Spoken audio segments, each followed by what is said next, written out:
मैं आज आपको मुगलों के समय का राजा चाप सिंह तथा रानी सोमवती का किस्से के बारे में एक कहानी के रूप में बताना चाहती हूँ। मुगलों के समय की बात है। उस समय राजा चाप सिंह हुआ करते थे, जो बहुत ही सज्जन तथा महाप्रतापी राजा थे। अपनी प्रजा का बहुत अच्छी तरह से ख्याल रखते थे तथा आस पड़ोस के मुगल सम्राट भी, बादशाह भी उनसे अच्छा मेल जोल रखते थे।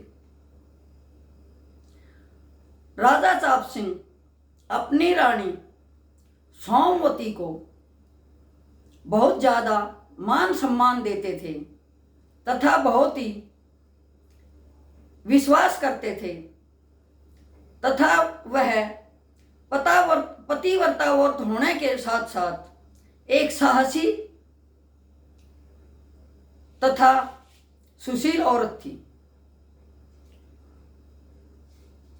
उस पर राजा चाप सिंह को बहुत गर्व था। वो जहाँ भी बैठते, जहाँ भी अपनी अपनी बीवियों की चर्चा होती, राजा चाप सिंह कहते थे कि हमारे घर पर जैसी पतिव्रता, सुशील, धैर्यवान, साहसी औरत है, वैसी किसी की गृहिणी नहीं है।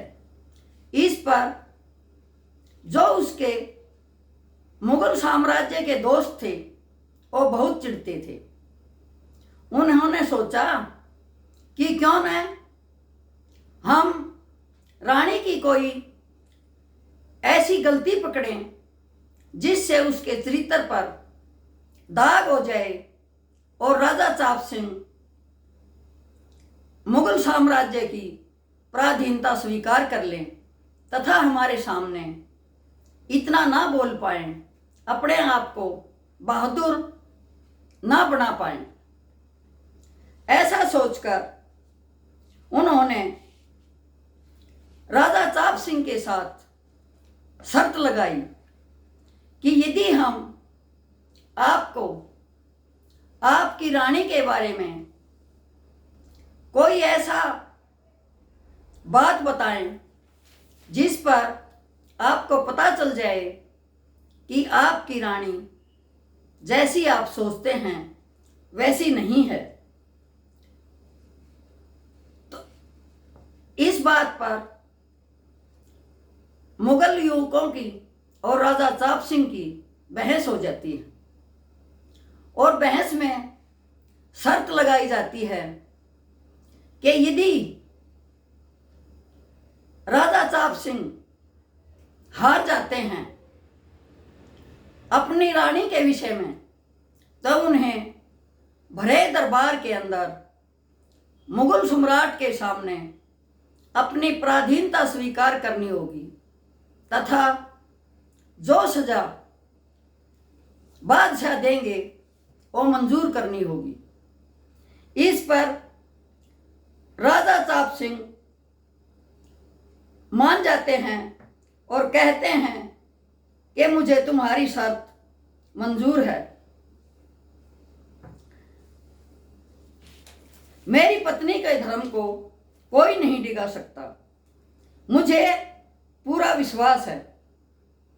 मुगल युवकों ने बहुत कोशिश की कि रानी का किसी न किसी तरह धर्म डिगाया जाए, लेकिन वो किसी भी चाल में सफल नहीं हो सके। फिर उन्होंने एक बुढ़िया से बात की और उसको कहा कि यदि तू रानी सोमवती का शरीर के अंदरूनी हिस्से का कोई भी चिन्ह हमें बताती है तो हम आपको मुंह मांगा इनाम देंगे तथा तू माला माल हो जाएगी। इस पर बुढ़िया राजी हो जाती है और राजा चाप सिंह के महल के पास जाकर रोने लग जाती है। इतना रुधन मचाती है कि रानी अपनी बांदी को भेजती है और पूछती है कि पूछो बुढ़िया से क्यों रो रही है। बुढ़िया रानी को कहती है, बेटी मैं तो आपकी बहुत दूर की रिश्तेदार हूँ और आपके महल में शरण लेने के लिए आई थी। यदि आपको मंजूर हो तो मैं एक कोने में पड़ी रहूँगी तथा आपकी सेवा करती रहूँगी। इस पर रानी सोमवती बुढ़िया को अपने महल में रख लेती है और अपने काम पर लग जाती है। अब क्या होता है कि बुढ़िया हर समय रानी के शयन कक्ष की तरफ नजर रखती है। यदि रानी श्रृंगार करती है तो बुढ़िया अचानक पहुंच जाती है। रानी बोलती है कि माता जी आप यहां मत आया करो, क्योंकि मैं शयन कक्ष में होती हूं तो यहां आने की किसी को इजाजत नहीं होती। बुढ़िया अपनी गलती मानकर वापिस चली जाती है। फिर उसने क्या किया, रानी के नौकर को अपने जाल में फंसाया और रानी का जो बाथरूम था, स्नान घर, उसमें एक सुराख बनवा लिया। जो ही रानी स्नान करने लगी, बुढ़िया ने उसकी वक्षस्थल पर, छाती पर जो एक बड़ा सा तिल था उसको देख लिया और वही जाकर बाहर यवन युवकों को बता दिया। अब उन्होंने उसी पॉइंट का, उसी तिल का बाउंडर बनाकर एक यवन युवक को तैयार किया और उसने कहा कि मैं रानी सोमवती से मिलके आ रहा हूं तथा जब भी मुझे समय मिलता है तो मैं रानी से मिलता हूं। इस पर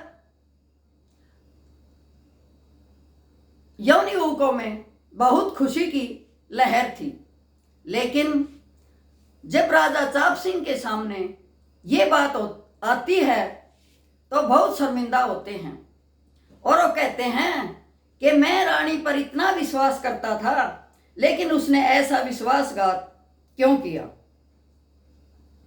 वो बहुत रानी को भला बुरा कहते हैं और बेइज्जत करके महल से चले जाते हैं।